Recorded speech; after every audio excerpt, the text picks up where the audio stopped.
Shit, what's this podcast called? Discourse of Human Events. The discourse is just crazy. Everything's okay, I'm just trying to act my age. Yeah, I wanna know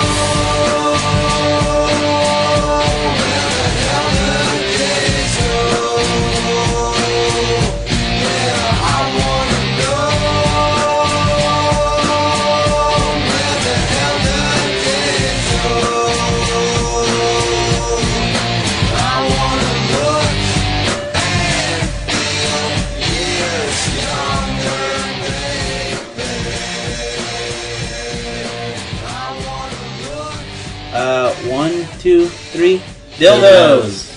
If Amazon bought Whole Foods, are they trying to, are they going to drone you, healthy food? Is that their plan? Just to be able to have healthy food to deliver Well, why does to it you? have to be healthy food? Why can't Well, I they... mean, it's Whole Are Foods. they're not droning you anything now. Yeah. They're not gonna drone you anything. They could have for droned you foreseeable shit future. before. Well, they have the Prime thing, so are they going to do the Prime Now stuff, but with Whole Foods? Is that, their whole plan? So they have groceries? Yeah, I think that's their way trying to edge into the sort of grocery store. Yeah. Whole Foods is a weird choice, though, because that's only in big cities, but I guess Amazon Prime is only in big cities, too. Yeah. So I But guess it's just a that- weird choice because I thought, they're competing with Walmart in a sense, right? For being, low-cost Yeah. stuff.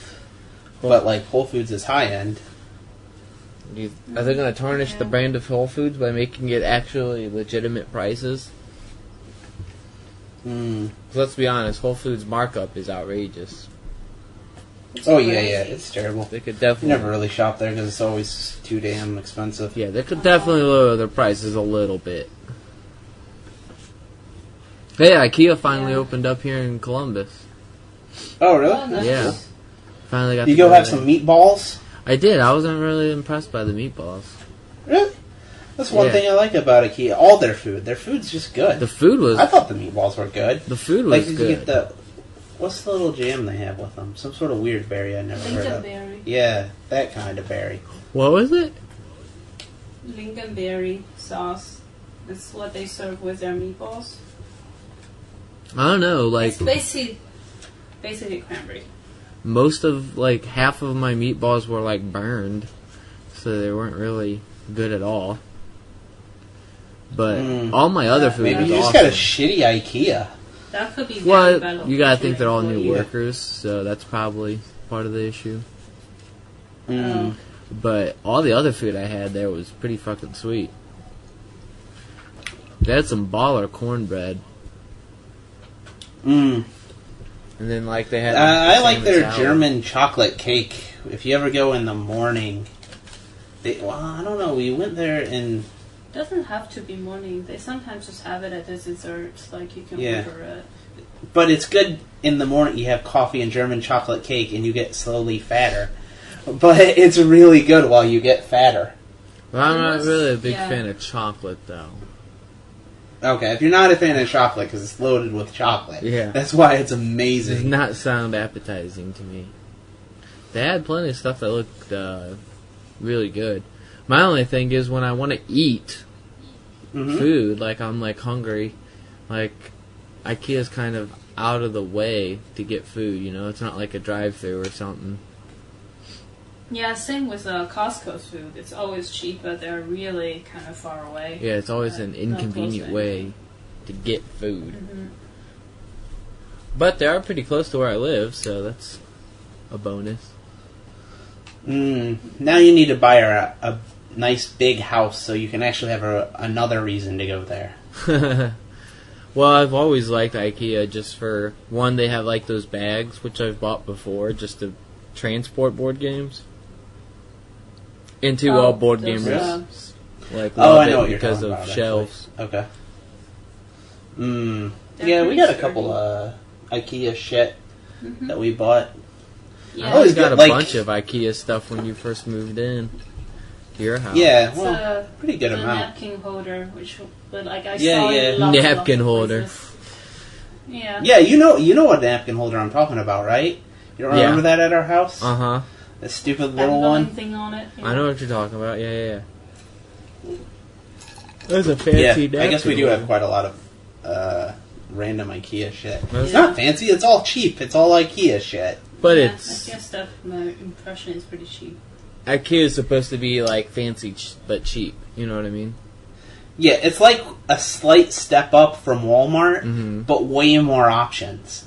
Yeah, exactly. Oh, they have... That's how I describe it, I think. They have the kind of, like, modern, sleek look, but actually made of cheap materials. Yeah, Did you ever watch... That's what it is. Mm-hmm.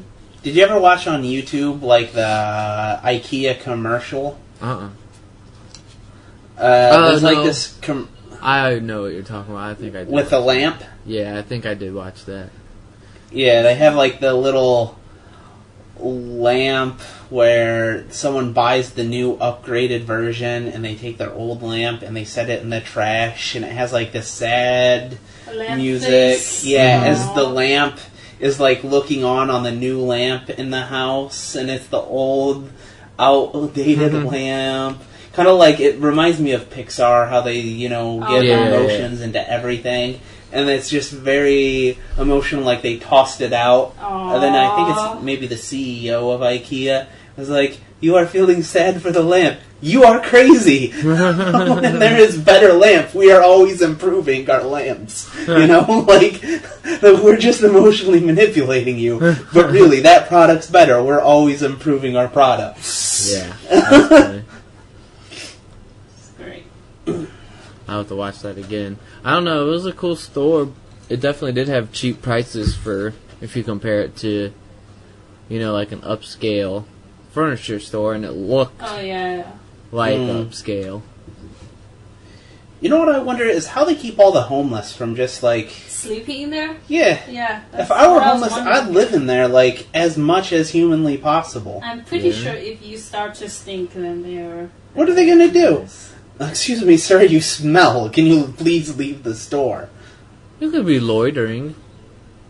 No, but, like, they're not going to say anything if you're a regular shopper and you sleep on the mattress, right? But if you're homeless, they would come and tell you, "Sorry, this is for display only." Yeah, but what if you just get up and say, "Oh, I'm sorry, I was just trying it." Then you go sleep on another bed when they stop looking. I don't know. How do you get charged with shit like that? Isn't that a thing that people do, though, at IKEAs, is sleep on stuff? That's what I'm saying. But I haven't gone into one and basically seen a bunch of homeless lying around yet. That's true. Like Chloe said, you could be charged with loitering and just be kicked out. I mean, it's a private company. They can kick anybody out. Yeah. That's a judgment call they're going to have to make. Yeah, I don't know. I've never been homeless. I don't know if I could get away with it or not. Maybe I should stop showering for a few days and head to IKEA. Try it and out. See how long it takes. Maybe you should up your homeless game. I might find a new lifestyle that's right for me. That's great. It'd be great. Like, you'd have like a new house every other day. You'd be like, "Yeah, you know what? I'm feeling like this corner over here is where I want to live." I want that futuristic, sleek American look today. You know what? I think they actually might kick me out when I start shitting in the toilets in their bathroom displays. Yeah. Oh, that's gross. Dude, that's gross. That's fucking... Did Jackass do that? I have no idea. Did they? Maybe. Yeah. Probably. That sounds like... Yeah, that sounds exactly like something they do. They had that episode where they got... They had to get the guy really... Like, where he had to shit really bad, and he ended up shitting on the way to the skit the first time because they, like, pumped him full of laxatives and stuff because the guy would be really nervous to do it in the store. So they wanted to make sure he was pumped full of laxatives and stuff, so he actually had to shit, and he shit on the way there, so they had to redo it all. You don't remember this? I remember this episode, or maybe it was... Did they go to, like, an actual Lowe's or something? Yeah, like they went to, like, a Lowe's-style place. I vaguely do remember that. And he just walked up to like a normal, like in a store, went to the toilet, pulled down his pants and shat in the toilet. I really hope somehow they compensate these store owners for putting up with all this. They really should compensate. Oh, they definitely do. Who has to do that? I bet they do. They have to because they have to get the signatures from them. And so to get the signatures, a lot of times they have to compensate them. But how much you could actually get from that? Like, no, dude, if you want to not film this again, you're going to have to pay me $20,000. Well, I'm sure and sometimes they'll be like, we'll go shit in another store. I tell you, we will do it. No, exactly. I'm sure they have their limits, and then they're just like, we're just going to blur your face out if you say no. Like to this $200. That's their other negotiation. Yeah. I would just think that we're going to go shit in another store would make it more of an interesting negotiation. I don't doubt that was part of the Jackass. There's no shortage of stores we can shit in. Well, I wonder what the legality I shit on a different store on the way here. What's the legality of that, though? Like, you can't just go and shit in somebody's store. Like, they could get in trouble for it. I don't know. That's one of the things where I don't know exactly what you'd be charged with, but they could probably find something. They can't Public indecency, at least. Well, yeah, unless you shit in your pants and then, like... I think that could still be public indecency if you're pooping your pants. Oh, is it? No. If you purposely poop your pants... I always thought indecency had some sexual connotation to it. Oh, that's Like true, public because you have to indecency. you have to be naked at some point. Yeah, they can't just charge homeless people for, like, being Smelling nuts and gross. crapping themselves. Yeah. If only they could, my subway ride would be a little bit better. Yeah, what are they gonna do with kids who just shit on their pants? Yeah. Because they don't know any better or... Yeah, they'd be arresting 2-year-olds left and right. Yeah. Well, that's How not dare you publicly shit everywhere? indecent if you're a 2-year-old to shit your pants. Or if you're a grown-ass man shitting your pants on the subway, it's kind of publicly indecent. What about an elderly man that just can't help himself? No, Yeah, see, that's true. You've gone back into the not publicly indecent. If you go to court, you're like, sir, I have to wear diapers, and sometimes I shit my pants. You're off the hook.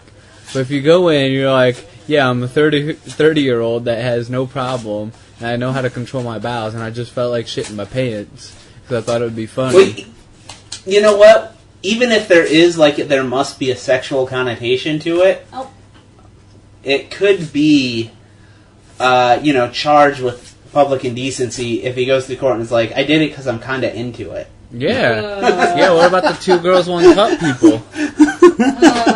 Well, hey, they pulled down their pants to do it. No, I'm just saying, like, they're clearly into the poop Yeah. stuff. So it could be sexual for some people. Guys, really, when you talk about that? Let's bring it up and watch it. I don't need to ever see that again for the rest of my life. You sure? Yeah, I Sounds think like that's, you're the type of guy that into that. Do you think how many people out there have actually seen it more than once? More than I want to know. People like that, I'm sure, somewhere in this How do you world. how do you get into that? What happens in your childhood that makes poop a fascinating sexual experience? Well, technically, I read it somewhere that Mozart, the musician, he has interesting preference on poops. What? Look it up. Okay, Mozart likes poop. Mozart is into poop? Is that what you just said? Yeah, I think I read it somewhere. Don't I've always tarnish heard Mozart's Germans are into name. that. I don't know why. What? I said I've always heard Germans are into The poop play? poop stuff. Yeah. I don't know Are you why. trying to tarnish the good old German name? I think They're they all have some. They may name. have some sort of OCD that force them to not doing something specifically, but end up doing it. So Like, that like makes them feel like they're like relaxed being or some bad. shit. Yeah, that kind of stuff. Yeah, I don't know. I don't know. I feel like I'm no Freud, so it's like I don't know. Something's fucked up there. Yeah. Is it just like an imprint thing? You're a teenager and like the first time you see a pair of tits, like you're also pooping or something, and now you're like, I'm really into poop. How often does that happen? I'm really into pooping tits. What? I'm sitting in a stall, and shit, and some tits just plop out over the stall door. And like, ooh, It doesn't I'm happen into often. shit now. That's why not a lot of people are into it. But when it does, you got yourself somebody that's into tits and poop. Not continue on this topic. The old No, tits in a continue. stall. Have Maybe- you seen? We are gonna have an epidemic in the next 10 years of adults into poop stuff because they're on the toilet, right, and they're looking through their phone and they're like, hey, why not Google tits and look at some tits? I think it has to be maybe like there's poop on the tits. Oh, Jesus, what? All Alright, new topic. I mean, I was just saying, Gross. maybe if you're pooping and see tits, you're just into blumpkins or something. I don't know what a blumpkin is, and I don't want to know. You don't know what a blumpkin is? Nope, let's continue. It's when somebody gives you head and you're pooping. Okay, that's not as bad as I imagined. It's not still that- pretty gross. It's not that outrageous. I don't get why you would do that, but What do you think a prostitute charges for that? Over the normal. So, if you had a blowjob and she charges you 10, it's double. then Man. what? Double? You think Yeah. just double? If you got a blowjob rate, I The would blumpkin think rate's double. almost 10 times. nah, it ain't that crazy. I don't know. You, The scary prostitutes are the one that'll give you a discount. I'm just saying, double for a blunt. I mean, come on, it's not like we're asking. No, but you're gonna be so close. You can't. You can't not smell. Yeah, but You'll definitely smell, for sure. Yeah. I don't know. Depends on maybe the quality of the hooker. Quality of the hook. Some really, really low. You get a crackhead hooker. Well, I mean, no, I'm saying if they would still charge you 10 times, but it's $1 versus $10. So it's man, who cares? Well, see, I think I don't think that's true. I think it's going to depend on the hooker. A $5 hooker is going to maybe just charge double. Oh man, that's $10. Whereas if you're already charging $100 for a blowjob.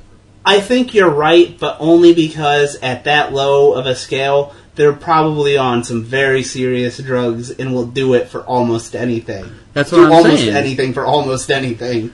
Yeah, I mean that's my exact point. They've already stooped low enough, to smell poop and give head isn't too far outside their realm. If they're already charging $5 for a blowjob. This podcast has become very smelly. I think this is actually taking Smellomatic. it back to the roots. Yeah, we're going back to it's true. All the very first podcasts were 90% shit-based. Poop Why based, is that so sir. fascinated We with use that? classy terms like poop. Mm. How dare you make such a vulgar name out of our podcast with shit. It's fecal-inspired. Fecal inspired. Sounds like you got a PhD or something. Fecal aspirations. It would be interesting to see the different charges a hooker would come up with on those things. I doubt it's even that complicated for a hooker. They probably don't too often get somebody coming up and can I get the menu? What's the blumpkin cost? What's the rusty trombone cost? I need to know the breakdown. Yeah. Maybe we just call, somewhere in Nevada and just, hey, here are the things I need. Oh, they probably do have an actual menu there. That's actually a good point. Not only a menu of girl, but a menu of services. They definitely do have those. They gotta For have. sure. Yeah, you know like what? a list of what they do. Maybe this is terrible, but Oh, Jesus. I would like to apply data science to this, right? Jesus. If it's in Nevada, it's illegal, right? Yeah. So you could probably gather data. Good luck publishing that paper, but go on. What kind But of you data can are figure out, gathering? like BMI, how much more money will people pay for a thinner hooker, a taller hooker, different racial hooker, bust size, and then you could come up with a dollar amount of what all these attributes are worth, Yeah, interesting. right? I guess that's a good... If the price of hookers varies like that... Like, I'm sure it does. I don't know exactly how it works in Nevada. No, so even if, like, you go to a company and they're all the same price at company A and they're all the same price at company B, but company B is differently priced than company A, right? Mm-hmm. Then you take the attributes of the people at company B and you compare them to the attributes of the people at company A, and there's going to be differences. I almost That's guarantee true. there's some reason that at company B they're paid more. Yeah. Yeah, that's what I mean. I didn't know if, like, you go to, like, company A and it's just, no matter what, the rate is $100, or each girl has their own rate. This You know could what? be an I'm- economics paper, really. I'm really tempted to see like some social justice war accused of you guys of discriminations against what type of hookers are more popular. Let's call it hooker shaming. You read enough economics, you start thinking everything can be boiled down to what's the price. Yeah. Oh, that's why you're soulless. A little bit. Have you ever read the Saturday morning breakfast cereal cartoons? Yeah, way back Yeah, in the day I cartoons used for to that. read those. A lot of them are economics comics, and a lot of them boil down to you guys really are soulless. Like, one of the comics is they try to boil down ethical dilemmas to economics, and they're like,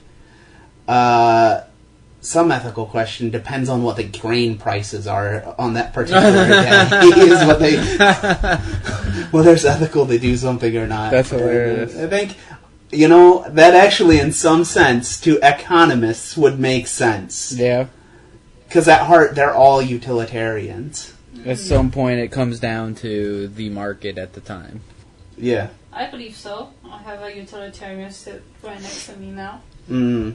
I wouldn't doubt that you could, like, at some point in time, figure out, like, why the murder rate is so high due to some kind of pricing in the economic market. I mean, it doesn't sound like too much of a stretch. No. Because that's just going to show that something's wrong in the economy, so people are doing more crime, right? Mm. Yeah, that's correlated. And actually, a bunch of things are correlated.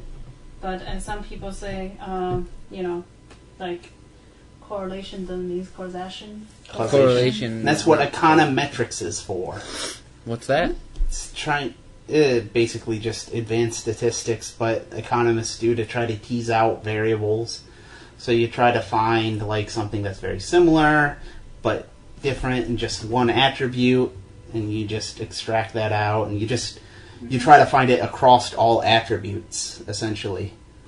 I'm sure almost every field has this. In economics, they call it econometrics.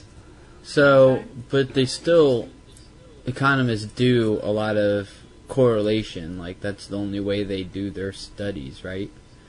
Like, Yeah, but you can eliminate the correlation, or at least you can eliminate the contaminants to the correlation, like... You can see if something is statistically important. Yeah.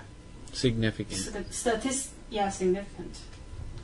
Like with the Freakonomics guy, how he proved, like he showed, you're more likely to be a successful hockey player if you're born on these dates because you're going to be slightly larger and bigger and more grown than everybody in your class because you started school later than everybody, which means you get more focus and your coaches pay attention to you because you're just naturally better, and that just kind of snowballs into you becoming better at hockey. Right. It does sound like they were just looking for excuses for the data that they find. Yeah, well, I'm trying to come up with an example where you'd have to take out one variable that could have caused it, but it's actually hard in that. Like, what else could have caused people in a certain birth month to have been more successful at hockey? No. Think about that. So in Freakonomics, it's that the people that were actually older when they started school were bigger than all the other kids and more developed. Correct. So the closer you are to the cutoff point of starting school, you start school when you're older than the rest of the kids. You're the oldest kid in the class. Those kids tend to be much better at sports. Even like 20 years later, like looking at people the same age as them, if the person the same age as them was young when they started school, the person that was old when they started school is usually better at sports. Correct. Well, this actually makes sense. Yeah, but what other thing could have caused that? What other variable, other than that birth month? So maybe it depends on the month. Maybe it's like... people like September baby, or... No, maybe like... It would be August babies, right? What was the month? I forget the month. Like, people just really like them. So one way you try to remove that doubt is to, like, I don't know, look at gifts given to children on their birthday, and then if the amount of the value of the gifts given to children during their birthdays in August is any different than any other month. If it is, then, and it's a lot higher, then you'd say, oh yeah, people love August children for some weird reason. Well, I mean, that's obviously the cause. That's obviously a silly example, but I was going I know. It's the best I can come up with. That's why I think it's a good study, because it's hard to refute. Here's one of mine is, what if those certain months, which I don't remember the months, are also correlate with, like, the beginning of the NHL, like, series or something. So it's like the beginning of the series, so those kids are more likely to watch or start doing things related to hockey. Why would that have anything to do with their birthday? Because that's the way they're born. They're more likely to come to that age of seeing when they're born, they have no idea what hockey is. So it doesn't matter to them then. What matters to them during their birthday, around the time of their birthday, when they know what hockey is, how would that have any effect?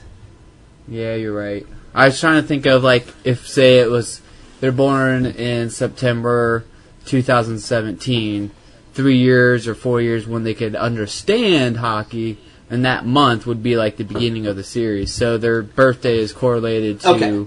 You know what I mean? Like, their birthday is also correlated with hockey at all times. So hockey's on their mind. Here's a slightly more reasonable thing. I think it would be late, right? They would be late in August. Yeah. Like, right before the start of the school year. August, September. Because but I think then this is the next Canadian, year they so I would don't be know if it's old. that's true. You're right. All right. But let's say it would be at the end of a harvest season, right? Towards the end of... Let's just say the end of August, beginning of September. End of August, beginning of September. Yeah. And that's when you get all the food and people are feeding and maybe the baby gets more nutrients somehow. And maybe that could lead to it. That's maybe one. But in modern one times, variable you have to eliminate. Yeah, no, not really, because we've basically... We've eliminated that whole idea. What's that? Nothing. No, but if you took your data set back to the 1950s or 1940s when we didn't quite have this harvest actually consumption mattered. spread out pretty well evenly, then I think you would actually have to take that variable into account. Yeah, but we all agree that doesn't really matter in this day and age. No. Or does it? Maybe it does. Like I said, I'm trying to stretch because I do think, essentially, that's actually a pretty hard study to refute what else could have caused it? Maybe it does correlate with harvest, because maybe it's better nutrients and better food during times when they are. Like, it is harvest season. You know, like, if you get imports, they're not as good, as opposed to you're getting local food. Yeah, you might actually eat local food. You're getting local harvest. You would get the milk from your mother Yes. is eating local food. Exactly. That's what I'm getting at. You have well, local harvests. I mean, it's stretch, but if you actually want to eliminate that idea, you have to actually find some sort of data You'd have to. that would help you do that. How would you find that data? You'd have to look for. You would have to find maybe somewhere where they started school at a different time, so that it could validate your theory. Or see, like, Or you nutrition could- samples over Yeah. kids and over the years. Or maybe where they have different harvests times, so, the harvest times differ geographically. So if you Yeah. see that basically it doesn't matter geographically where you're at, then you could eliminate that variable. Here you go. Fakeonomics. It has issues.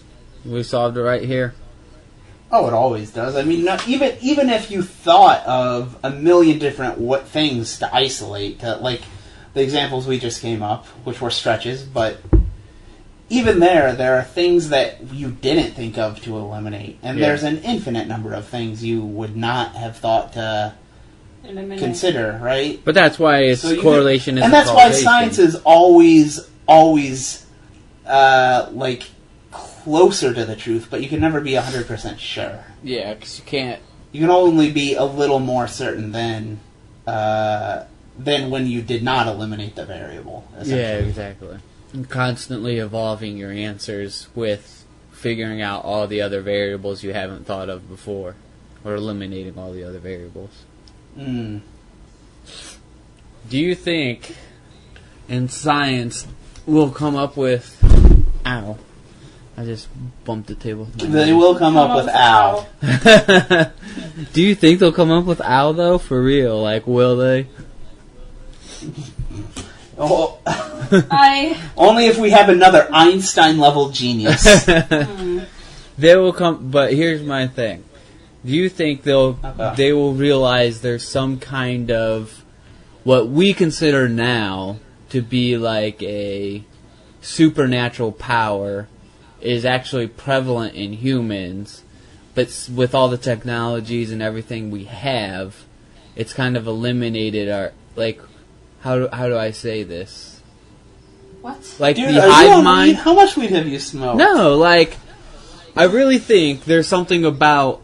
What if there's more computing power in my pinky than there is in the entire universe? You have So a my proper point is, picture? like, No, I'm sorry. for I instance... don't know what to do with that pinky. When before Tony Hawk did the 900, everyone thought it was impossible to do the 900, and nobody even came close to doing it. And then Tony Hawk did it, and now the 900, since it's in everybody's head that you can do it, now it's actually no problem to do it. Like, everybody does it.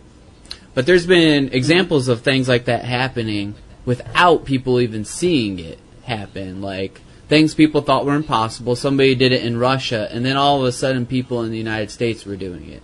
Yeah. Wait, what are you talking about? What's your example of that happening? Oh man, I'd have to look it up because I know. I'm not sure about impossibility, but I this do has happened know before. Not that it's impossible, calculus but people think was something's supposedly impossible. co-discovered. Yeah. I don't know about impossibility, but that's like Not impossibilities, discovery. but things people. But there's also examples of discoveries like that. Like, as soon as... There are lots of examples of discoveries. Supposedly, what was it? What's his name? Edison beat somebody to the patent office, maybe? Or maybe it was Marconi in the radio somebody beat to the patent office. Mm-hmm. Like, there are a lot of co-discoveries where it's like, yeah, they were very close. That's what I mean. Like, that happens a lot where I feel like it's... Something happens in the hive mind of humanity where as soon as it's available I'm to not human so sure information... it's the hive mind of humanity. Suddenly I think it's- available everywhere. Like, I don't think it's as distributed as some magical thing. Like, I think, essentially, if people get to the point where, given enough people looking at this, one or many more will come up with some solution. Like, right before the creation of calculus, there was plenty of other people trying to create laws of physics and all sorts of things. Like, science was getting bigger, a lot more popular, a lot more people were looking into it, there were societies being founded. And so, yeah, definitely somebody was going to stumble upon it. Right? Mm-hmm. And even, like, Einstein finding the theory of relativity, I mean, it wasn't that long before that they did an experiment that showed that the theory until then was definitely wrong, that there was some, what do they call it, some other thing that light was measured against, and that was definitely not it. They did some sort of experiment that disproved it. And I had to figure out what that term was that I'm thinking of. It's collective consciousness. So there is a collective consciousness amongst humans. That's what I think. Or I'm looking for the examples. I'm trying to show Chloe what the fuck I'm talking about. The theory before Einstein's speed of light. No, hold on. There's an academic there was paper for it, but I can't see the theories. A postulated medium for the propagation of light. Oh, ether. Yes. Okay. So I know what you're talking about. A little bit before he came up with this, there was an experiment showing that this definitely wasn't the case. So it was definitely going to be somebody that came up with a theory explaining why this could not be true. Right? Yeah. So, like, you can see how this happened, and then somebody came up with an explanation. And I think it's always like that. Sometimes 2 people come up with an explanation. Sometimes 3. Okay. But here's an example of the collective consciousness that I was thinking of, but couldn't think of the exact example. So there was a group of monkeys on this island where one of these apes, I shouldn't say monkeys because it was apes, started washing they're the same thing. Their fruits. No, they're not. Just like turtles. They're turtles, too. Hold on, let me read the exact... You can go back. Actually, just say monkeys. Why does it go back to ape? Hold on. These ape monkeys. Hold on, let me read this before I give an example. Oh, they said aped this behavior. It was monkeys. They beat their chests like gorillas, but they also chain smoke like monkeys. At least monkeys in city that you give cigarettes to. Okay, so here it is. So it's macaque monkeys, and there was fruit that would wash ashore on the beach, but it'd be covered in sand, so the monkeys wouldn't eat the fruit because it's covered in sand. Until couple of these monkeys started washing the fruit, so they take the fruit covered in sand, take it to the ocean, wash it off, and then eat it. Okay. Eventually, that group of monkeys, all the monkeys started doing that. But as this happened on surrounding islands that weren't in contact with these monkeys, as soon as those monkeys started doing it, all of a sudden those monkeys that weren't in contact with each other started doing the exact same thing. This sounds like horse shit. How did they know about all these monkeys? Who wrote? People is this were a studying paper? them. Yeah, this is an actual paper. Who was studying them? Did they have video evidence? The 100th Monkey is the name of the paper. Yeah, I don't know. I don't buy it. And this is actually, I think we had another podcast. I don't know if it was our previous one. Oh. The one about the guy that was on Joe Rogan, Robert Spolsky. Uh-huh. Skopolsky, whatever. That was another problem I had with him. Was he had a paper about this gorilla tribe, right? Uh-huh. He talked about how they had the gorilla tribe found a bunch of food, and then they started, like, human food, and then they started living off this human food. And there was this whole story about the ones that, like, those guys died, and then the people left over, the gorillas that were not territorial and dominating that food source were nice, and then the next gorillas that came in after them were nice, yada, yada, yada, right? Yeah, I know what you're talking about. I remember that. Yeah. Okay, that's not science. Okay? No. It's a great story. I know what you're saying. But it's not science. Can he repeat that experiment? No. Can he, like, he was the one observer. So I have to take it on faith that he is an honest man and that there's no bias in his observation. Mm-hmm. And I can't repeat in any way to verify this. So it's not science. You can write a paper, it doesn't make it science. Somebody may have written a paper. That doesn't make this science. I have extreme doubts that this is science. I would like to repeat this experiment to verify that it's true. I doubt that I can. You can't ever repeat this experiment because these were researchers watching these monkeys. Exactly. That's why I have very little faith in this. But, so you're saying you can never prove collective consciousness because you can't ever study it? No, you Which could doesn't mean definitely it doesn't prove collective exist. consciousness if you could do it in a repeatable way. But you can do can't. lots of That's the things whole in a repeatable point. way. How are you going to do that? You'd have to somehow be able to affect the collective... Yes. If collective consciousness existed, you'd have to somehow be able to affect the collective consciousness of monkeys or apes in a repeatable way. But you don't know how to do that. They found some... So you're saying they found some discovery, and then monkeys all the way on some other island magically knew it, right? Through collective They consciousness, started doing right? the same thing after this group started doing it. Okay.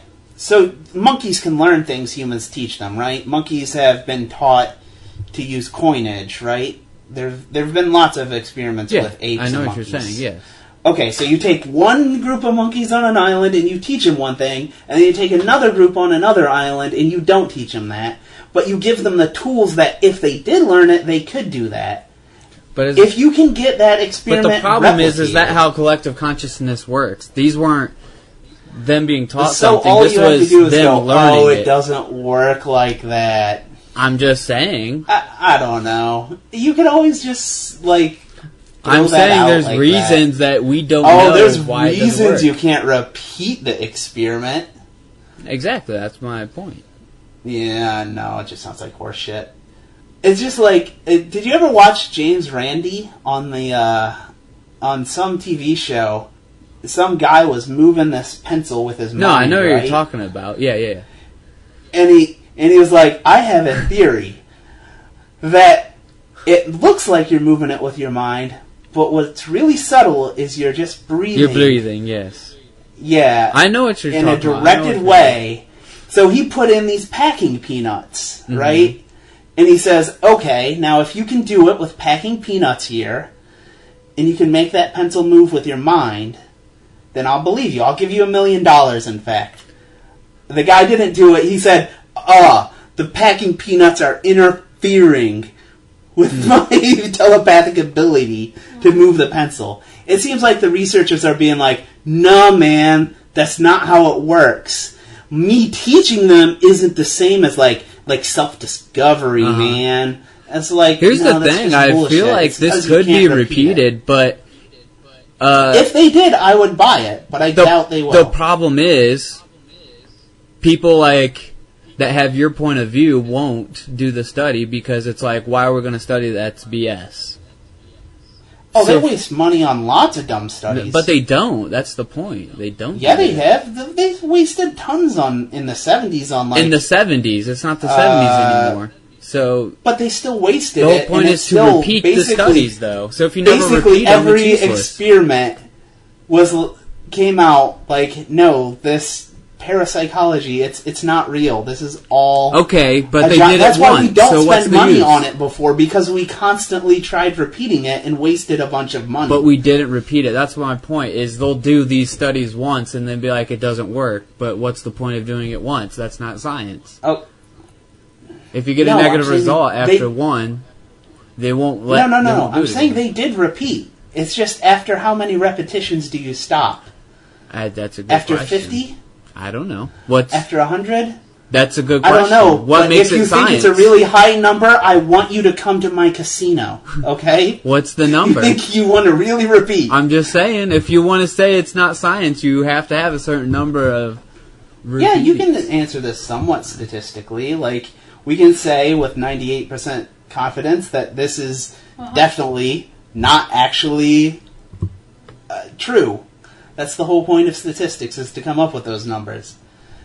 And then you do a cost-benefit analysis with the, like, if we think there's a 2% chance that it's actually true, is it worth spending $100 billion to try to figure out on that 2% chance? And you know what? This, supernatural stuff, it's far exceeded its cost-benefit analysis. Oh, it's called the 100th monkey because the claim is that you have to have like a certain number of people in the group to learn it before it becomes widespread, and they're postulating that it was 100, at least 100. Okay, so how did they repeat the 100? Like, how does this theory get tested? So, just these scientists observed that some of these monkeys learned to wash sweet potatoes, and gradually this new behavior spread through the younger generation of monkeys in the usual fashion, through observation and repetition. All they did was they watched this hasn't been repeated. That's the problem. They've never tried to repeat this study with some new learned behavior and see after 100 monkeys learn it, do other monkeys learn it.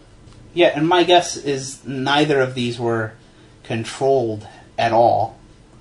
Like, how did they know no one else washed vegetables ever before near that other monkey tribe? I'm sure they didn't. Well, there was scientists observing both groups of monkeys, and none of them have done it. So that's the big point. Is that I don't disagree that they need to test it, but okay, if they haven't really tested it, like they haven't tested it to anywhere near a point where I would take it as a fact. They've observed it. Maybe they're full of shit. There's been lots of researchers that have been caught lying. I'm just saying, especially in the social sciences. Yes, there have been enormous numbers lying in the social sciences. So at this point, anytime I read a social science study, I basically just read the headlines now because I don't believe it anymore. Yeah, I don't disagree. And one that make extraordinary claims, that is an extraordinary claim, I just assume it's definitely wrong. But I wouldn't social mind science more has research. not won. I mean, I wouldn't be against funding one experiment, one actually controlled experiment, and if that came out wrong, no more experiments because it's an extraordinary claim. You gotta have at least false. 5.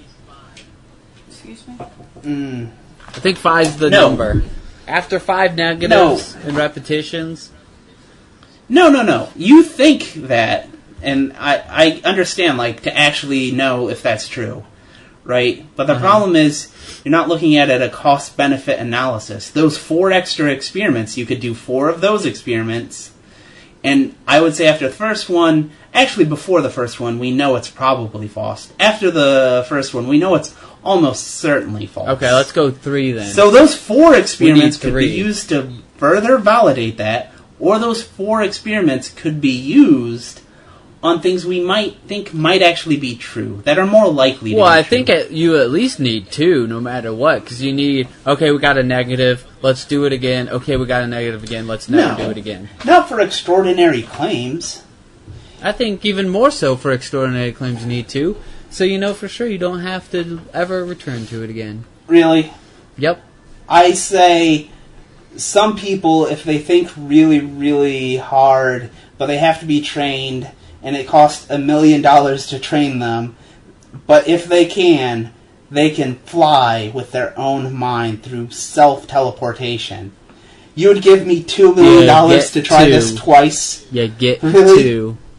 No, you see that $2 million could be used a lot more usefully elsewhere. But to study, I don't know, like ecology, like what you said is much more ridiculous than collective global consciousness. Climate change. No, that already has some. But it's to a certain degree. I see how our defense department is spending money. I feel like that's possible. Oh. You know who wasted most of the money on this supernatural shit was the Defense Department. Seriously. They were spending most of this money. They thought in the 70s that if this was true, it would give them such an edge over the Soviet Union. Nick. If they could have people reading minds and shit, it just... They knew it was wrong after, like, so much money. Nick. Yeah. Does collective consciousness exist in bees? Define collective consciousness. Oh, Jesus. You know what I'm saying. You know the question. You understand the question. No. Because the way you want me to answer yes is no. Where behaviors exist once a learned behavior exists within a certain amount of the group, it spreads across the whole group. No, that doesn't exist at all in bees. Let's see here. What's the definition of collective consciousness? I think there are communications between bees, just like there's communication between humans, and we can make collective decisions together. They may not be consciously doing it, but like you can read the way bees move, or you can see scents left by other bees. You can smell them. There are lots of things bees can communicate to each other with, but that even humans might not be aware of. They're still communicating. Kind of my point is, I think there are ways that humans can. There's a possibility that there's ways humans can communicate with each other that we are unaware of. Just like through our subconscious, I think we have a good sense. We're able to read things about people that we don't understand when we meet somebody. Not in the sense that I'm in a dark room and there is no possible way I could actually have any of my five senses reading another. But like looking at someone's body language, yeah, you can read body language. You can look at someone's face and try to read what they're thinking. You can read through the news and get a sense of what. But that's a way that something in the collective consciousness could travel. No, is through some sort of body language that we don't understand, and that's my whole point. But this is communication. This is actual hard communication. Yes. Without any actual medium of exchange of any sort of information, no, nothing. But that's what I'm saying. Like, there's no magical third thing. That is what I'm saying, though, is that I'm not saying, like, we're suddenly communicating through our butts. I'm saying that there's a way we communicate through. What's that? The possibility that it exists doesn't mean that it's likely, or that any experiment conducted could have a reliable test of it, or that it's even worth doing unless you have some sort of reason to actually believe it's a possibility. I still stick with my guns. I think we need two for anything that has somewhat legitimate. Again, I just gave you an example where you definitely would not fund me. Now it's a matter of degree. I said somewhat legitimate. Now, at what point do you say definitely no? When people are like, I would say, I think people can fly with their butts. Okay, that's not even at all legitimate. We don't need to test that. I think there might be a collective consciousness amongst humans. Okay, let's test that. How do you know, Zach? You don't. How do you know if you haven't really tested? If you don't. Maybe they haven't. And then maybe, Zach, after those two experiments, those $2 million wasted on each experiment, you say, maybe they didn't train hard enough. Maybe they needed $1.5 million worth of training. All right? You see how you can keep playing this game. But I think you do need outrageous science like that. I don't want to pay for it. If they can get private funding, God bless them. You know who agrees with me? You know who agreed with me about all this? I have no idea. Neil deGrasse Tyson. You know who also did that? Good for him. What's his name? Who's the original Cosmos guys? I just lost his name. Carl Sagan? Carl Sagan also said we need to do ridiculous science. And ridiculous or just... No, they said you shouldn't just automatically poo-poo things like collective consciousness or remote viewing or stuff like that. We should study it. But we did, and so far, turning up nothing. And I think maybe they have a little bit of a vested interest, and you should fund science no matter what the cost is. I really don't agree with that. That you should fund science no matter what the cost is? Yeah. Yeah, I don't either. I think at some point... No, he's saying that Carl Sagan and Neil deGrasse Tyson said that. Yeah, I think they try to imply that because they have an interest in it. That's basically what they're getting paid to say. Yeah, true. But I get where you're saying we've already tested remote viewing, but I'm talking about any other outrageous claims. We should test it. If somebody is willing... And you're saying we should fund it. I'm saying if anybody's willing to fund it, we should test it. I have no problem with anybody funding the most outrageous, outlandish shit as long as I don't pay for it. Exactly. I don't think we should have to pay for any silly science shit. I'm saying other people, if they're willing to fund it, let's do it.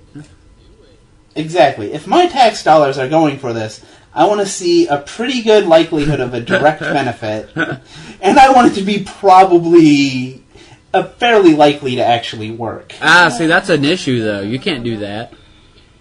That's actually a big problem in science right now, is they're only funding things where they want a positive result. If you're always looking for a positive result, you're going to have shitty science. I'm not saying always a positive result. And that's not the exact issue. The exact issue is people only publish their positive results. Yeah. Well, I think people should publish their negative results. That's a good point. That should they definitely are only publishing. It's not that they're funding ones that are only likely to get positive results. It's a good thing. Publishing the positive mostly results. Invest in things that are probably right or have a good chance of being right.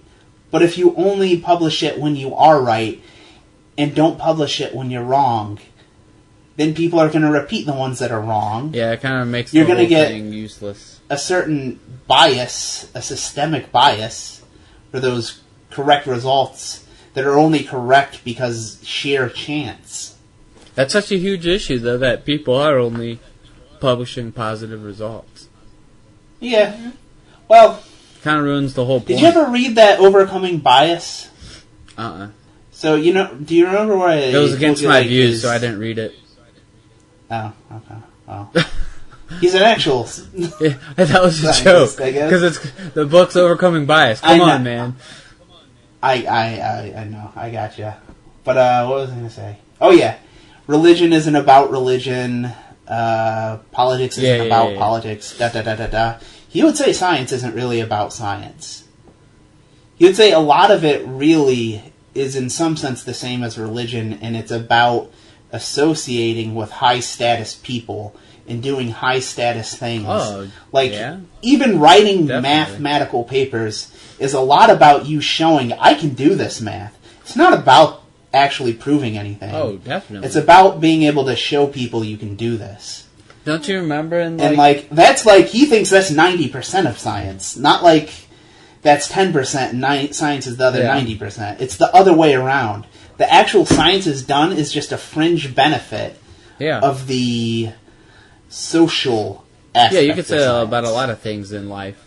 But that's like in... Yeah, that's what he says. That is his main shtick, and that's why I like the guy. I don't disagree necessarily, but did you read The Short History of Nearly Everything? I started it. I did not finish it. Man, it's such a good book. How did you not finish it? Well, anyways, they do over the whole...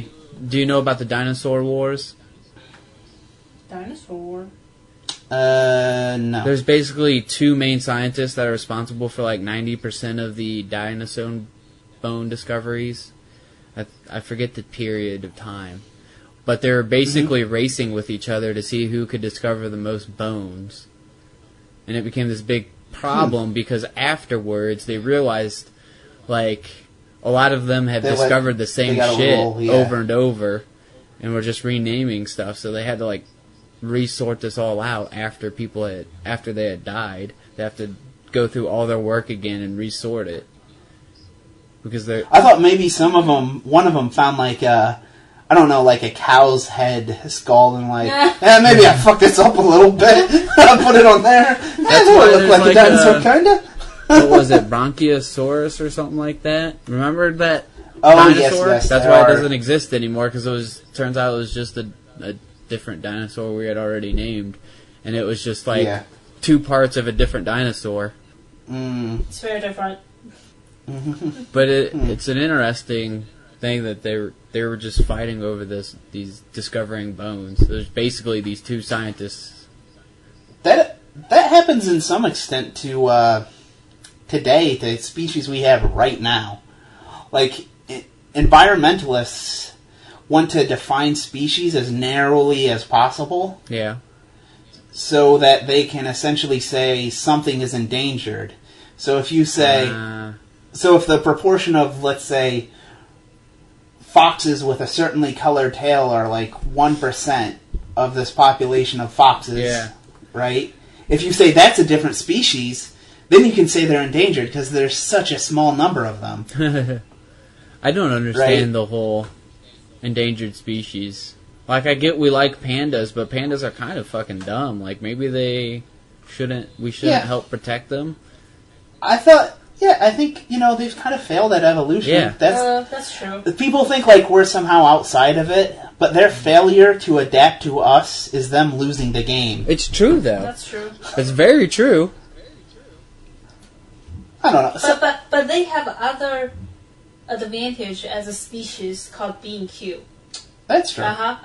You see some fucking insects died off like so that's actually a good point. That's a good evolutionary thing right now. That is one of their evolutionary tactics, is getting us to want to save them. That is a very valid And I was going to say, the only real reason I think we do it, I think there's no evolution to it. It's just an aesthetically pleasing thing. We want these animals to exist in the future. Just like I would like to see a woolly mammoth. Like, if they resurrected that thing or brought back the dinosaur, dude, that'd be cool as fucking shit. Awesome.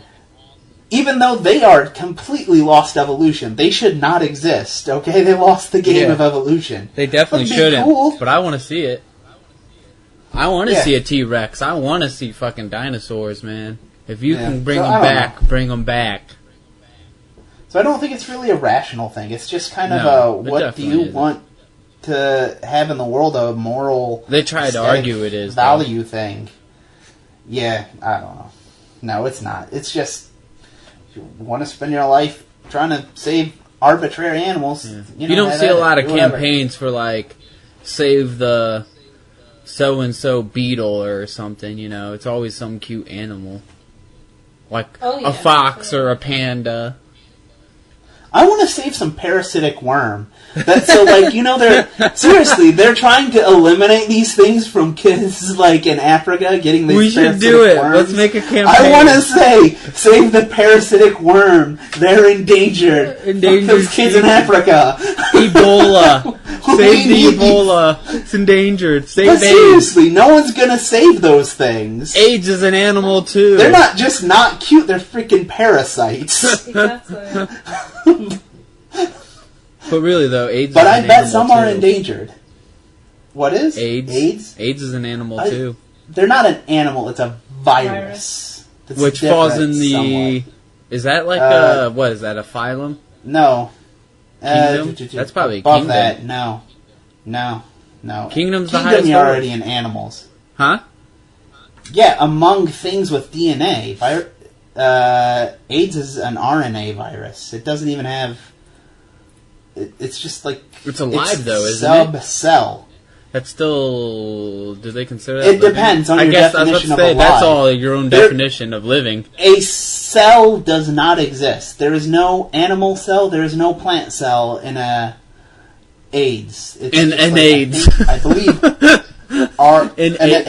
HIV. I don't know how to describe it. An HIV virus... I'm sorry. Infector thing. It's just like, I think RNA. I'm looking at it right now. Yeah. Right? What makes order, group? What makes a living group, being a order, living unsigned, family. It doesn't even have its own order. Species. Yeah, it does have a species though, so they're considering it life. Is it really life? Like we almost. So I will look up HIV. We almost terminated. That's what I have up. It's a lentivirus, a subgroup of retrovirus. Yeah, so it's not in any... So viruses have completely different classifications. It's not an animal at all. No, it's its own. Yeah, it's its own classification, which means it's its own. See, they have virus classification. If you look up like ape or something, they'll have something completely different. Ape shit. Yeah. So for animals, they have scientific classification, and they go kingdom down the line, just like you learned in grade school. Okay. For viruses, they have group, order, family, subfamily, genus. I was thinking like virus was its own kingdom, and then they'd have group, whatever. But under animals, they do that. Yeah, so it's its own group, apparently. So it's an argument of whether or not you think a virus is life. Yes. Which is hard. It's so hard to determine what makes life life. It's just like the thing we were talking about, species or dinosaurs. It's like, where's the cutoff between not a species and a species? It's somewhat arbitrary. It is. At some point, it's arbitrary. Pluto was a planet, then it wasn't. It depends on what you want to call a planet. It's just a word game. At some point in the 90s, scientists thought, you know what, we're going to come up with a definitive definition of planet, and that actually excludes Pluto. But, I mean, there's no godlike creature making planet that thing. It's just a bunch of guys getting together going, we're going to make this an official term. And the official term is going to exclude Pluto. Pluto doesn't make sense as a planet when you compare it to all our planets. It's arbitrary. Yeah, it's arbitrary, but... If you decide to call Pluto a planet, then you have to call lots of other little rocks floating around planets. I think you have to be a certain size. That would be weirder than the other way. And I think this is the same conclusion they came to, is you have to be of a certain size and a certain orbit around the Earth. Yeah. Which makes sense. Like, Pluto is smaller than our our moon. Not only that, it obviously doesn't follow the normal orbit, so why would we have called it a planet in the first place? Because it's closer than the shit that's even further away. And it's a pretty big rock. It's an ice ball. All right? It's an ice ball. There are things as big or maybe around the same size that's much, much further away. It does have moons. Then basically, we would have just came up with a Pluto-based definition of the word planet. It would have basically been based all around the planet Pluto to make Pluto a planet. Mm-hmm. Instead, they tried to make it a slightly objective definition, and that would exclude Pluto. Yeah. Well, we just discovered that there's too much shit like Pluto around us, so it's like, well, if Pluto's a planet, now we have 1,800 or 18,000 other things we have to call planets now. Yeah, well, then they could have added another parameter to it, being like the distance from the star to the given thing. But like I said, that would have basically been Pluto, however far Pluto is. Yeah, basically. And then it's not really, it doesn't seem like it has as much basis in reality. It seems like a very arbitrary definition. We would be wrenching You don't want an arbitrary definition. Yeah. So, yeah. I didn't realize Pluto had moons, though, which is kind of cool. So, I mean, technically, like, almost everything has a moon. Like, gravity works that way. Yeah, your mom has a moon. Something else, it's just gonna start... Don't you talk about my mama like that? Didn't you guys have the same mom? Just saying. How are you saying everything has a moon? No, my mother's a saint. His mother's a whore. Oh, Jesus, man. How would you say everything has a moon? Or you mean every rocky object in space? Like, you can't just say everything. What the hell do you mean? So if you... is moon basically the definition of like something orbiting around it? Yeah, something rocky. Some small object orbiting around a bigger object, I would assume. Yeah, dude, if you get out far enough in space and you throw a little can of Mountain Dew, it's going to be a moon of Earth, alright? Yeah, exactly. Yeah, technically Earth has like 6 other moons or something ridiculous. Technically, we're actually, well, it's hypothesized that we are essentially rotating around a giant black hole, right? Yes. The entire... Everything is. Yeah, our galaxy. Okay. So, I mean, that's just how gravity works, is... Yeah, everything is rotating around something else. It pulls them in, and it creates orbits at the macro scale. So, like, almost every big-ass rock has a couple smaller rocks rotating around it. Oh, yeah. Yeah. And some and we're making definitions for those rocks. Large, by the way, my balls have some moons. They're just that big. They have their own gravitational pull. Mm-hmm. Actually, they do. I think your dick is a Plutino, though. It's so small. How dare you, sir? Anyways, probably a good time to end it after the... I think Nick is crazy. This reminds me, very crazy. the Pluto episode of Rick and Morty was awesome. What? I don't even remember that. There is an episode of the Pluto thing? Yeah, you don't remember the Pluto episode? Oh, I remember Jerry arguing for Pluto being a planet or something. Yeah. And then, like, he actually goes to Pluto, and, like, the Pluto people are, like, praising Jerry because he's calling them a planet again. You remember this? Oh, yeah. He was just trying to argue with Rick because, like, Morty wanted to do a science project, so... Yes. Rick was like, I should help you with it because I'm a fucking scientist, and Jerry was like, no, I'm your father, I should help you kind of thing. And then he's like, Pluto's a planet, and then obviously it wasn't. Pluto's a whore. You don't remember that one at all? I remember. A little bit. I just rewatched them all, so I have an advantage. No, yeah, I need to rewatch them in a few years. They're on my schedule. So not in your cycle yet? What's the story of their new episode? I told you, my cycle is 5 years. After 5 years, I'll watch a good show again. Rick and Morty's good enough to be in I might rewatch it here again soon. A third time. Dude, there are other things to watch. You could watch something new. But why watch something new when I like Rick and Morty so much? I know I'm going to enjoy it a third time around just as much. I don't know. Do whatever you want. Do whatever you want, man. I live my own life. Why not watch it a fourth time? I might. Why not a fifth? I might. Why not quit your goddamn job and become a professional Rick and Morty watcher? No, Rick and Morty commentator. If somebody would pay me money to do that, I absolutely would consider it.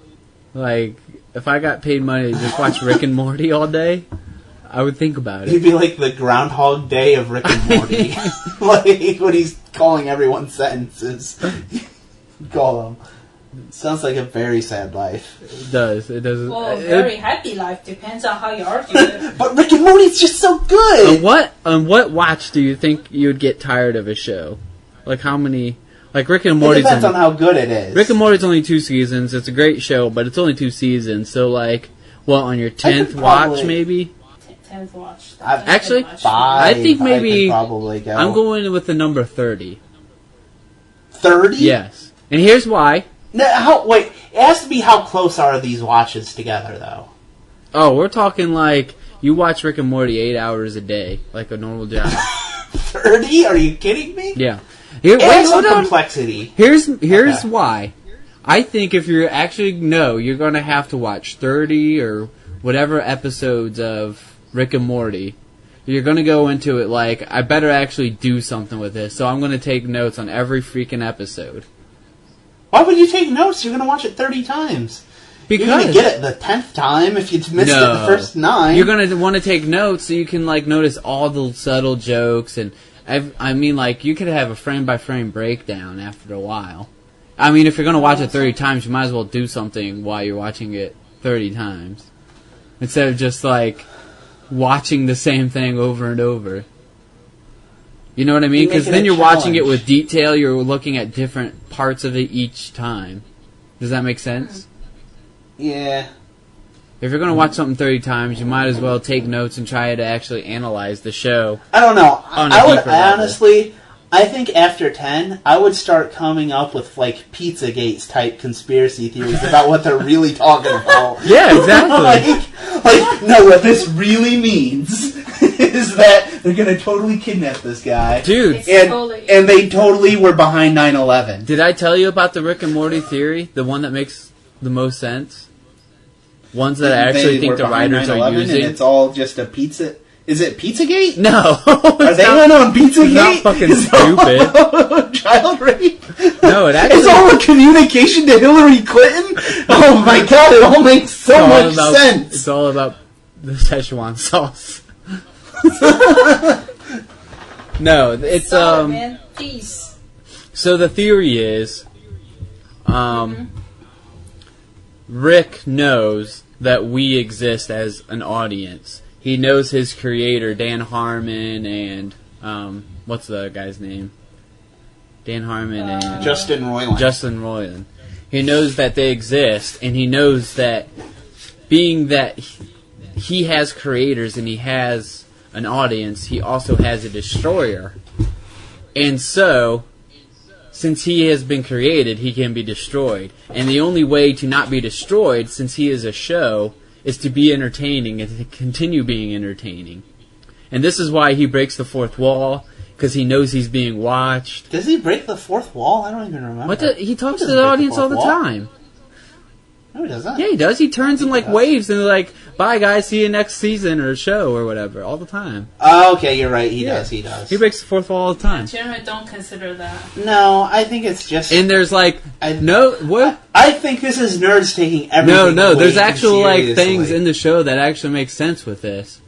There's like one time when he's flying in the saucer. Like his catchphrase, "Wubba lubba dub." Yes, actually they talk about he's always trying to create catchphrases because it's a show. Which this is all kind of, but it also is a show, so of course they're trying to create catchphrases type stuff, right? But one of the things in the saucer, one time, what was it? They're flying away and they're talking about, what does Rick say? He's like, "Gee, Morty, it's really convenient that they had the same color shirt for you at the shirt whatever place, so you wouldn't have to change your clothes or whatever for the audience," or something like that. And Morty looks at him and goes, "Yeah, Rick, I heard you the first time. You don't have to keep saying it." And the whole point is, why would Rick keep saying something like that unless he thinks he's in a show and he has to keep saying that so it would get put into the quote-unquote script? Right. But you have to distinguish these things from just satire about the genre, right? Exactly. So The Simpsons does this all the time. Like, ever since, like, the 15th season, Homer's like, "Oh, I haven't done that much. I've only been a boxer, an astronaut." And he starts naming all these things, where it's only funny because you, as the show watcher, realize how ridiculous it is that he's won a Pulitzer, been an astronaut, has been a heavyweight champion, like all these things. Like it only makes sense in the context of the him existing as a character on a show. Here's the one that really gives it away. How does it differentiate? Here's the one that really gives it away, though, is when he turns to the camera and says, "Hey guys, I know you all exist. I'm actually a TV character, and my creators are Dan Harmon and Justin Roiland." The battery episode, which is actually my favorite episode. Oh. Is a parallel of this whole idea that once the first time he goes into the battery, once that person has met his creator, he knows about his world and why he exists, and he knows his purposes. His only purposes in this world is basically to power what essentially is Rick's transportation. His car. Yeah. So he exists for. You know what, dude? I'm going to take this further. The only reason Rick exists is so that Dan Harmon and Justin Roiland can afford their car payments. It's true. Oh. So he is powering their car in a different way. You fucking broke my mind, dude. It's true. Pass me the joint. Oh, man. It's so true, though. If you think about it, in a way, it's somewhat true. It is. It's just not that deep. But that's the whole point, though. Because after they escape the world, he goes to turn wait. the microphone. The real question is, does Justin Roiland and Dan Harmon exist just to fund some other guy's car payment? Obviously. Sick and small. God has to, get his Rolls Royce working. God has purpose, man. But here, you didn't let me finish. So, at the end of that episode, he goes to turn the key. Oh, I'm going to let you finish. But what's-her-name had the best music video of all time. I actually don't remember who he was referring to, but it was the best one of all time. Beyonce? I think it was Beyonce. Beyonce had one of the best videos of all time. He interrupted Taylor Swift. I think it was Beyonce had the best of all time. Man, you can't make the reference. Well, I have enough pop culture knowledge to know that he did that. I just don't know who he was talking to and who he was referring to. So anyways, as he put the key in, after he left the microverse, he didn't know whether or not it would start or not, right? Because he left the microverse. It was up to that scientist in that microverse of whether or not to go back to using the old school technology of the whatever it was called where they step on stuff, right? To power his battery. Yeah. And he turns it, and it starts. And his whole idea is, you got to think the only reason he knew it was going to work is because if it didn't turn, he was just going to throw out the battery, or other words, destroy that world. So he had, the scientist that he met had to make his world go back to creating that power, otherwise they would be destroyed. And this is where Rick's sadness comes into play, because now that guy's going to be sad his whole life because he knows the truth. Rick's sadness and why he drinks all the time is because he knows, as a cartoon character, his only way he gets to exist is he's always constantly entertaining. Otherwise he'll be canceled and be destroyed. So that's why he's depressed and always drinking. Okay, that makes some sense. Mm-hmm. And that's actually the name of the video, is Why is Rick So Depressed? Because it was like, if you compare him to, what's his name, Doc's like always happy and jovial because he's like always discovering things. So why is Rick so sad? Well, because he knows the truth about why he exists. Oh, and that's the other thing, is he has plot armor. He can't ever die.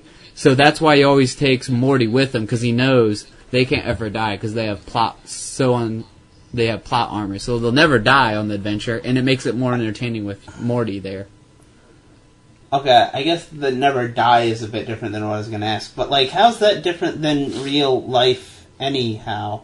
What do you mean? Like, okay, so there's no purpose to his existence, is what he basically realizes. No, there is a purpose to his existence. existence. His only purpose to exist is to entertain us. Well, then shit, he's better off than we are. Mm-hmm. What do you exist for? You think so? You think that would be better? What objective party? What happens after you die? Who's watching you? Who gives a shit? That's the point, though. Is it's actually, I think the point of the whole battery episode is it's worse to meet your creator. There's at least some people that care. Huh? Why wouldn't it be? I think, you know. So if you met your creator, religions. If you met God and you figured out the only reason we exist is to say to power God's vibrator. You don't think that would kind of get at you at some point where you realize your only purpose is to power something? I don't think it would change anything. I think it would. I think I have no purpose now. Yeah, but so having a purpose that is a stupid purpose, it's no purpose versus a stupid purpose. I think it's kind of hard for you to determine how devastating it would be on your. You think it's easy to determine because you think you know what the answer is. I think I don't care. I think it would suck to realize it's some amazing purpose or some banal purpose. I don't think there is one. So well, you don't think there is one. It'd be nice to find that out and see there's a good one. If it's something that's pointless, then I don't think anything's changed. I think there's none. So to go from none to something that's really pointless is basically just to move in the same direction. I think it's pointless now. I guess so. But I think with Rick, if his point was to entertain, it'd be exhausting because he's like, I have to constantly entertain. So you don't have, like, if your purpose you found out was to entertain, or you'd be killed. So you'd always think you have to constantly be doing something to entertain or something. That's the point. I could say wubba lubba dub dub a lot. Show me what you got. It's pretty fun. I like what you got. That's also another whole point. Is a parallel is like those people would be us, the audience. You know, show me what you got. As God's just wanting to be entertained, telling us you have to entertain us. Yeah, just entertain us, or we destroy you. Okay, that's actually pretty deep. I told you, there's a lot of parallels in the whole show. I really think this might have been something in the writer's room of why is he so sad? Somebody didn't get paid that week. I mean, if you're... And it is kind of weird to have a cartoon character break the fourth wall after almost every episode. Does he after almost everyone? I mean, he breaks the fourth wall a lot. He does. And like I don't know. Like at the end of both seasons, he always there's always something like, join us next season for blah blah blah blah. Like Mr. Poopy Butthole does it once, and then the Szechuan sauce.